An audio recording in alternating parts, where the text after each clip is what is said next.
વાતની એમને તમને સાંભળ્યા ને ભાઈ સાંભળો મારું નામ ચિરાગ ગોસાઈ પોલીસ ઇન્સ્પેક્ટર પણ અહીંયા ઈડી સાહેબ છે વાણી દુધાત સાહેબ લેડીઝ છે મેલ ફિમેલ છે એમને પણ એમને સાંભળ્યા છે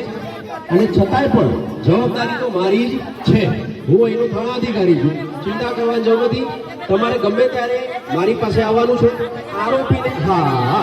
ફાંસીની સજા જો આમાં કેવું છે અમે તમને નિવેદન માટે બોલાવશું અત્યારે નહીં આ બધી વિધિ પૂરી થાય પછી નિવેદન માટે બોલાવશું એટલે અમે અત્યારે તમે જોજો તમે અંદર લખજો કે સાહેબ આમાં ફાંસીની સજા થાય એવું લખાવો તમે લખાવશો